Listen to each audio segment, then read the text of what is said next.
नमस्कार, मैं हूं मृत्युंजय कुमार झा और हमारा खास शो आपकी खबर आपका फ़ायदा में आपका स्वागत है। आज का हमारा शो है दिल्ली में स्कूल फीस पर लगाम, पूरे देश में क्या है प्लान। दिल्ली सरकार ने स्कूल फीस पर नकेल कस दी है। अब ट्यूशन फीस में कोई अतिरिक्त खर्च शामिल नहीं होगा। कॉशन मनी और रजिस्ट्रेशन फीस भी फिक्स रहेगी। सरकार का मानना है कि इस कदम से पारदर्शिता बढ़ेगी, लेकिन सवाल यह है कि जब दिल्ली सरकार स्कूल फीस पर नकेल कस सकती है तो देश के अन्य राज्यों में ऐसा क्यों नहीं हो सकता। और ये भी बड़ा सवाल कि दिल्ली में कानून तो बन गए हैं, लेकिन क्या ये कानून प्रभावी तौर पे ग्राउंड पर लागू हो पाएंगे। इन तमाम मुद्दों पर हम खुलकर बात करेंगे, लेकिन उससे पहले देखिए ये खास रिपोर्ट।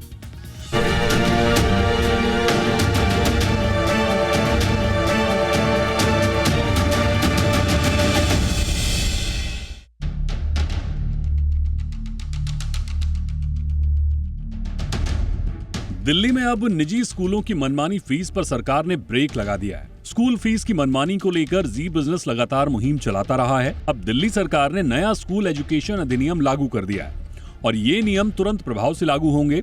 अब दिल्ली के 1600 से ज्यादा निजी मान्यता प्राप्त स्कूलों को फीस बढ़ाने के लिए मंजूरी लेनी होगी। बिना मंजूरी कोई भी स्कूल फीस का पैसा नहीं बढ़ा सकेंगे। दिल्ली सरकार ने साफ कर दिया है कि फीस बढ़ाने का खेल अब पारदर्शी होगा। इसके लिए स्कूल स्तर पर फीस कमेटी बनाई जाएगी। इस कमेटी में प्रिंसिपल, 3 शिक्षक, लॉटरी से चुने गए 5 अभिभावक और शिक्षा निदेशालय का एक नामित अधिकारी शामिल होगा। इनकी मंजूरी के बिना फीस बढ़ाना नामुमकिन होगा। अब बात करते हैं फीस की लिमिट की। रजिस्ट्रेशन फीस 25 रुपए से ज्यादा नहीं होगी। एडमिशन फीस की सीमा अधिकतम 200 रुपए तय की गई है। अगली कक्षा में प्रवेश पर फिर से एडमिशन फीस नहीं देनी होगी। सिक्योरिटी डिपॉजिट के तौर पर फीस अधिकतम 500 रुपए होगी और इसे बैंक में जमा करना जरूरी होगा। स्कूल छोड़ने पर छात्र को सिक्योरिटी डिपॉजिट ब्याज सहित वापस मिलेगी। ट्यूशन फीस सिर्फ स्कूल के रोजमर्रा के संचालन में खर्च होगी। पूंजीगत खर्च में ट्यूशन फीस का पैसा नहीं लगाया जा सकेगा, यानी बच्चों की पढ़ाई के नाम पर कोई खेल नहीं होगा। फीस पर नजर रखने के लिए 3 स्तर की कमेटियां होंगी।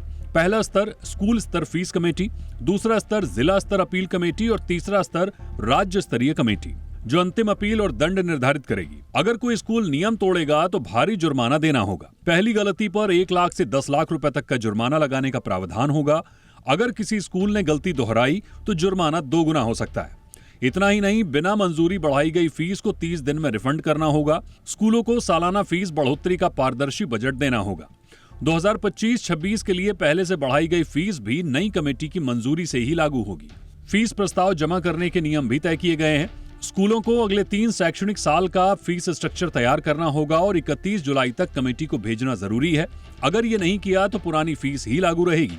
साथ ही पिछले 3 साल के ऑडिटेड फाइनेंशियल स्टेटमेंट्स भी जमा करने होंगे और ये दस्तावेज ICAI से प्रमाणित होने चाहिए, वरना स्वीकार नहीं होंगे। दिल्ली सरकार ने स्कूल फीस को लेकर जो बड़े बदलाव किए हैं वो वाकई में काबिले तारीफ हैं, लेकिन अब इंतजार है कि दूसरे राज्य भी इस तरह के नियम लेकर आएं, ताकि स्कूलों की मनमानी पर लगाम लगाई जा सके और अभिभावकों को राहत मिल सके। ब्यूरो रिपोर्ट, जी मीडिया। और चलिए अब इस पर हम चर्चा की शुरुआत करते हैं। और आज की चर्चा में हमारे साथ मेहमानों का एक खास पैनल है, उनसे हम आपका परिचय करा दें कि आज हम डिटेल में जो बात करेंगे उसमें क्या क्या मुद्दे होंगे। और इस पर बात करने के लिए हमारे साथ हैं अशोक अग्रवाल साहब, जो कि प्रेसिडेंट हैं ऑल इंडिया पेरेंट्स एसोसिएशन के। हमारे साथ हैं RC जैन साहब, जो कि प्रेसिडेंट हैं Delhi state public schools management association के। और कविता लोहिया वाजपेयी हैं, सीनियर एजुकेशनिस्ट। आप तीनों का बहुत बहुत स्वागत है आज की इस खास चर्चा में। मेरा सबसे पहला सवाल अशोक अग्रवाल जी आपसे ही होगा, चूँकि आप पेरेंट्स की नुमाइंदगी करते हैं। सर, आप बताएं, क्या दिल्ली में जो ये फीस पर नकेल कसने वाला नियम कानून आया है, इससे एक बड़ी राहत मिलेगी या अभी भी मन में कुछ संशय है कि ग्राउंड पे ये इम्प्लीमेंट हो पाएगा या नहीं हो पाएगा?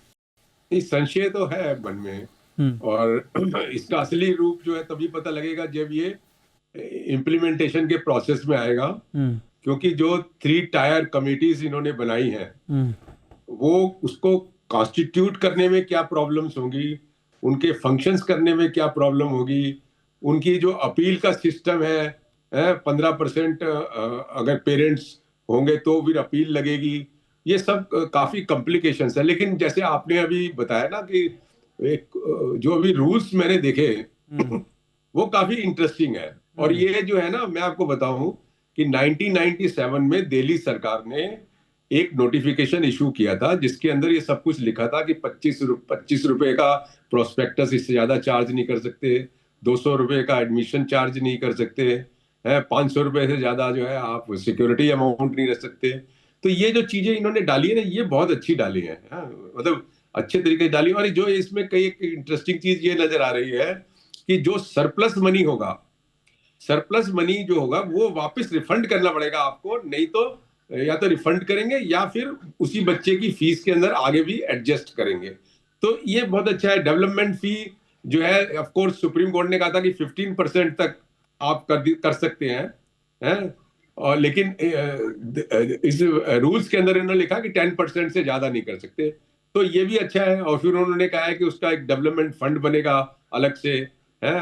और एक और बड़ी इंटरेस्टिंग चीज, इन्होंने बहुत सारी क्लैरिटीज की हैं जो बहुत मुझे लगता है मीनिंगफुल है, इन दी सेंस कि इन्होंने कहा है कि जो स्कूल फीस लेगा, मतलब जो स्कूल जो है ना, कोई भी पैसा अपना वो कहीं सोसाइटी को या किसी भी लीगल एंटिटी को ट्रांसफर नहीं करेगा।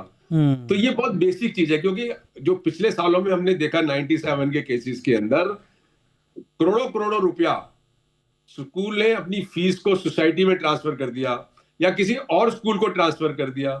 तो सुप्रीम कोर्ट ने अपने 2004 के जजमेंट में कहा था कि आप जो है ना, ये इस तरीके का ट्रांसफर नहीं कर सकते, आप जो है एक बच्चे की फीस दूसरे की बच्चे से नहीं ले सकते। तो मुझे लगता है काफी फंडामेंटल्स इसके अंदर है, लेकिन अल्टीमेटली ये है बात है ये जो आपका कंसर्न है कि ग्राउंड पे ये इम्प्लीमेंट कैसे होगा, ये सबसे बड़ी बात होगी। तो ग्राउंड पे कैसे इम्प्लीमेंट होगा, इसका जवाब जैन साहब बेहतर तरीके से दे सकते हैं। सर आप बताएं, आप तो state public school management association को हेड कर रहे हैं, क्या स्कूल जो ये नियम कानून लाए गए हैं, क्या ये नियम कानून स्कूलों को मान्य होंगे या स्कूलों को आपत्ति होगी इस पे? देखिए, ये जो नया बिल आया है, मैं इसका स्कूलों की तरफ से बहुत स्वागत करता हूँ। अच्छा। क्योंकि इस बिल के अंतर्गत जो बहुत लंबे समय से हम मांग करते आ रहे थे और हम लोगों से कहते भी थे, पेरेंट्स से भी कहते थे कि स्कूल में इतने खर्चे होते हैं जिनको आज पूरा करना बड़ा मुश्किल है। सरकार का एक बच्चे पे करीब जो है ना 70,000 रुपये पर ईयर खर्च आता है। अब जब स्कूल मैनेजमेंट कमेटी एक फी का स्ट्रक्चर पेरेंट्स के सामने रखेगी तो उसे पता चल जाएगा कि स्कूल के किस प्रकार के खर्चे हैं, किस प्रकार से सरकार सारे कमर्शियल चार्ज वसूल करती है, किस प्रकार से डीडी लैंड में चलने वाले जो स्कूल हैं उनसे 20% बच्चों को मुफ्त में पढ़ाया जाता है। ये अभी तक हमारे लेवल पे कहा करते थे। और इसमें जो पेरेंट्स की भागीदारी की है, मैं इसका इसलिए भी स्वागत करता हूं कि इससे कोर्ट केसेस कम होंगे।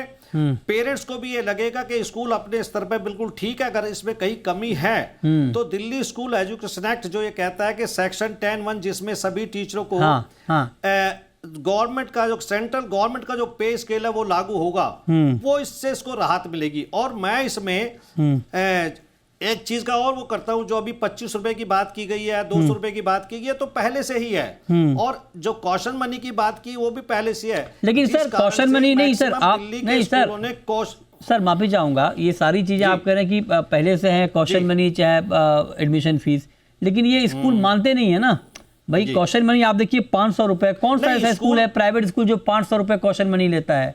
कौन सा ऐसा स्कूल है जो एक क्लास से दूसरी क्लास में जाने में एडमिशन चार्जेस नहीं लेते हैं? आप बताइए सर। सर मैं बताता हूं, कॉशन मनी तो बहुत लंबे समय से स्कूलों ने लेनी ही बंद कर दी थी, क्योंकि उसके बाद जब उसको ब्याज समेत तो लौटाना होता तो उस कॉशन मनी को लेने का कोई फायदा नहीं था। हाँ। आज दिल्ली के अगर आप खातों को उठा के देखेंगे तो एक भी स्कूल ऐसा नहीं होगा जो कॉशन मनी लेता है। तो दूसरी बात यह है कि अब पेरेंट्स के सामने इससे सिर्फ समस्या क्या बढ़ेगी। हाँ। जो इसमें डेवलपमेंट फीस था, वो फीस का पहले 15% होता था, जो कि सुप्रीम कोर्ट का भी डिसीजन है, वो घटा के 10% कर दिया। इससे कहीं ना कहीं स्कूलों पे खर्चों पे प्रभाव पड़ेगा। दूसरी बात यह है कि इसमें जो हम पारदर्शिता लाना चाहते थे, ये बिल सरकार के द्वारा लाया गया, पूरी तरह से इसमें पारदर्शिता है। मैं इसका स्वागत करता हूं। चलिए बढ़िया है। तो मतलब आप स्वागत कर रहे हैं, इसका मतलब ये है कि स्कूल दिल्ली के स्कूल इसको मानेंगे, राइट सर? ठीक है। मैं नहीं मानने के लिए तो हम बात इसलिए भी है कि हम सरकार के हर नियम का पालन। चलिए बढ़िया है सर, ये आपने भरोसा दिया, ये अच्छी बात है। मैं आता हूं सर आपके पास, हमारे साथ कविता लोहिया वाजपेयी जी भी हैं। Senior educationist. मैम आपका भी बहुत स्वागत है। आपने दोनों को सुना, एक पेरेंट्स का कंसर्न सुना, हालांकि पेरेंट्स का ये कंसर्न है कि ग्राउंड पे क्या कैसे इम्प्लीमेंट होगा या नहीं होगा, लेकिन स्कूल की तरफ से ये भरोसा है कि हो जाएगा इम्प्लीमेंट।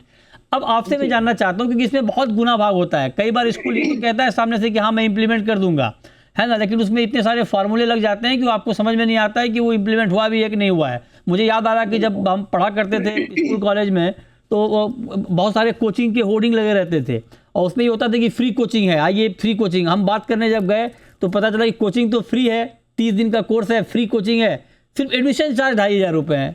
अरे भाई जब 2,500 रुपये ले ही लिया 30 दिन का, तो बचा क्या उसमें।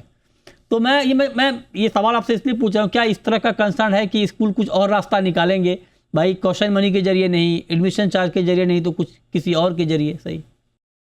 सबसे पहले बहुत बहुत साधुवाद जी चैनल को, बिकॉज कहीं ना कहीं इस पूरी मुहिम में आप लोगों का बहुत बड़ा योगदान रहा है। और मैं सुन रही थी अग्रवाल जी को, जैन साहब को भी। तो देखिए, जब बात क्या है कि कोई भी नया नियम आता है तो डेफिनेटली एक ह्यूमन माइंड है, ह्यूमन टेंडेंसी है कि हम उसका ऑल्टरनेटिव जरूर ढूंढते हैं। तो ऐसा नहीं है कि वो ऑल्टरनेटिव नहीं ढूंढा जाएगा, और कुछ हद तक मुझे लगता है कि उस ऑल्टरनेटिव की जरूरत पड़ भी सकती है। कारण ये है कि आज के दौर में अगर आप देखिए तो पेरेंट्स को स्कूल चाहिए 5 स्टार, सुविधाएं चाहिए 5 स्टार, और उसके बाद अगर जब आप फी की बात करते हैं कि उसमें फी क्या आ रहा है, एक लिमिटेड अमाउंट आप चार्ज कर सकते हैं, तो कहीं ना कहीं स्कूल्स या तो वो लेवल्स को, वो स्टैंडर्ड्स को नीचे लेके आएंगे, या कहीं कोई रास्ता निकालने की कोशिश करेंगे।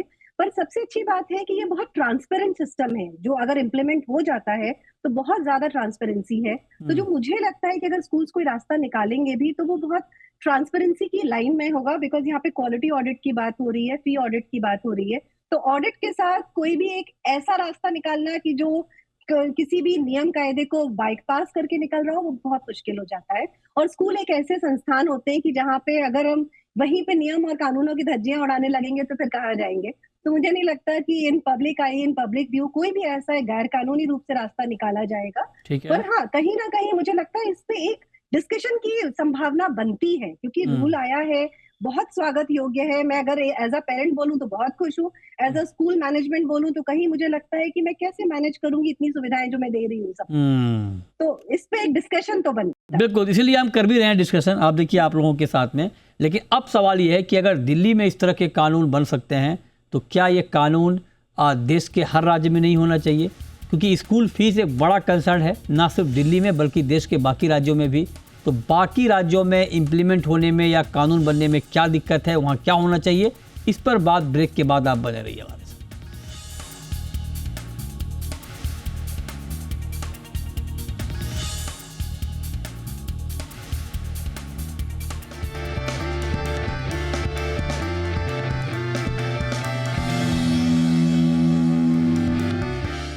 ब्रेक के बाद भी हमारी खास चर्चा जारी है।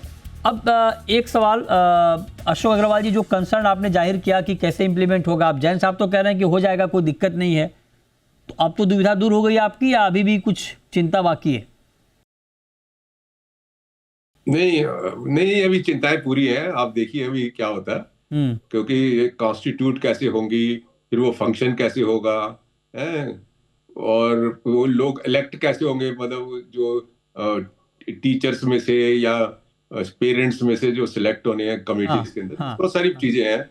और एक और इंटरेस्टिंग चीज है कि क्लैरिटी नहीं है कि ये जो जुर्माना होगा, जो जुर्माना स्कूल पे पड़ेगा, सपोज करो पड़ता है या नहीं पड़ता, वो तो लिखा हुआ है जुर्माना पड़ेगा सर, जुर्माना लगेगा, तो है। हाँ, जुर्माना लगेगा ना, तो जुर्माना देगा कौन? ये तो स्कूल देगा। ये तो हाँ, कौन देगा? स्कूल देगा। फीस में देगा ना। स्कूल कहाँ से लाएगा? स्कूल तो बच्चों में ही लगा देगा ना।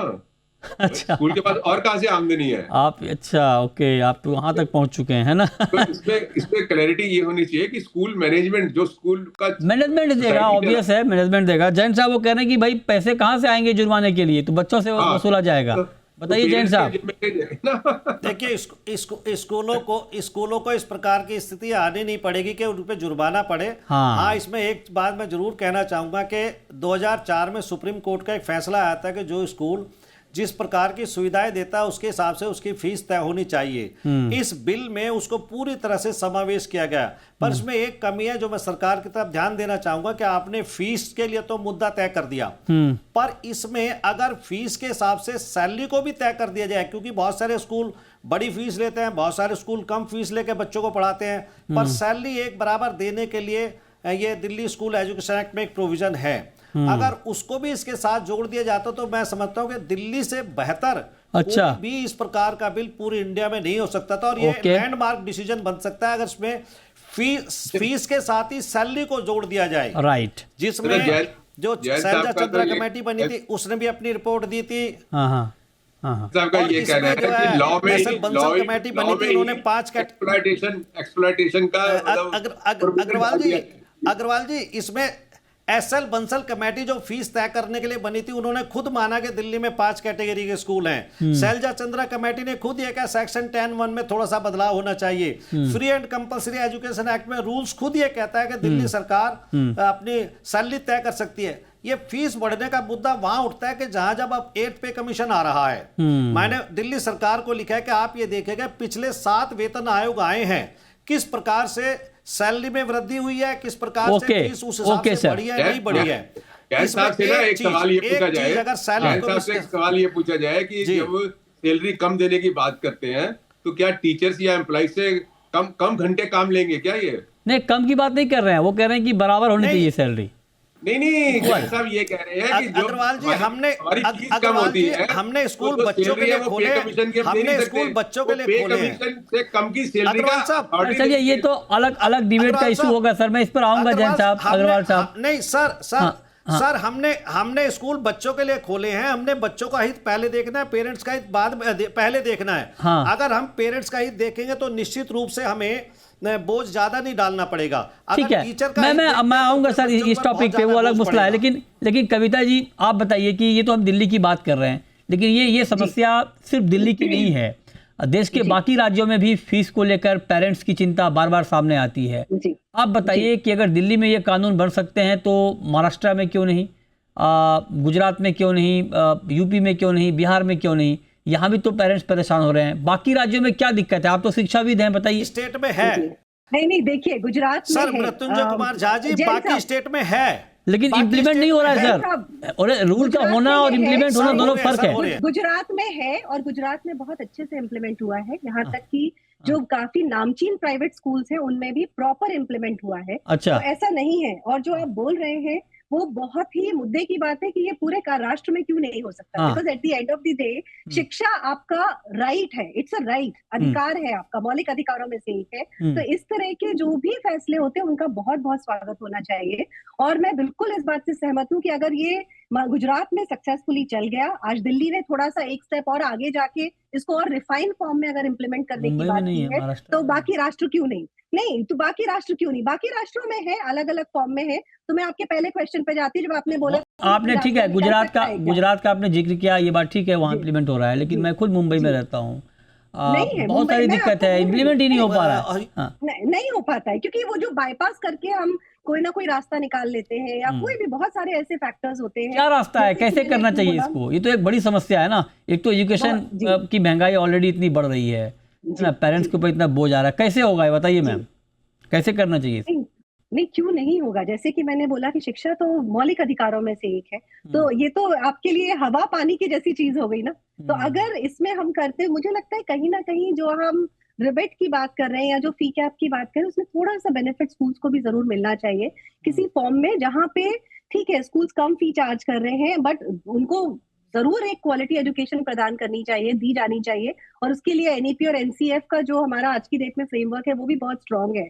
तो आई थिंक एक प्रॉपर एक कमेटी जो इंश्योर करे कि ये सारी चीजें इंप्लीमेंट हो रही है, I think that is very very important. तो उसमें क्या होगा कि आपके जो गवर्नमेंट स्कूल्स हैं, प्राइवेट स्कूल्स हैं, पब्लिक स्कूल्स हैं, वो सभी एट पार आ जाएंगे, क्वालिटी एजुकेशन में भी, इम्प्लीमेंटेशन में भी, टीचर्स क्वालिटी में भी एंड ओवरऑल डिलीवरी में भी। और जब ये होता है तो इस तरह के जो फी रिस्ट्रिक्शंस आते हैं फिर उनके मायने नहीं रह जाते, क्योंकि पेरेंट्स स्वतंत्र है किसी भी तरह का स्कूल चुनने के लिए।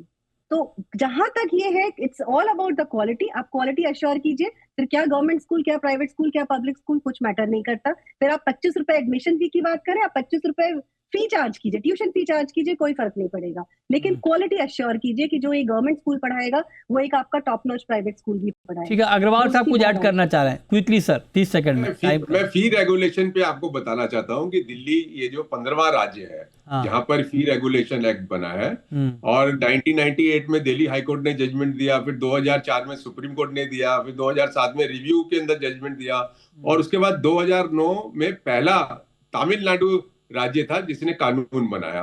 तो ये कानून बनाया, वो कई कानून आपस में कंट्राडिक्टरी भी हैं। तो मेरा एक सजेशन ये है, और हमेशा से ये सजेशन रहा है, क्योंकि ये पूरे देश में यूनिफॉर्म प्रॉब्लम है, मतलब पूरा सब राज्यों में यही प्रॉब्लम है इसी तरीके की, कि क्यों नहीं सेंट्रल गवर्नमेंट एक नेशनल लॉ लाता जो प्रॉपरली यूनिफॉर्मली जो है ना सारे राज्यों में जो है ना फी को रेगुलेट करे। वो बहुत जरूरी है। ओके, अभी तक सेंट्रल गवर्नमेंट सोच नहीं रही है इस बारे में। ठीक बात है। चलिए, बहुत शुक्रिया आप तीनों का, कविता जी आपका, अग्रवाल साहब आपका, जैन साहब आपका, आज की इस खास चर्चा में हमारे साथ जुड़ने के लिए। छोटा सा ब्रेक के बाद भी खबरें जारी हैं। नमस्कार।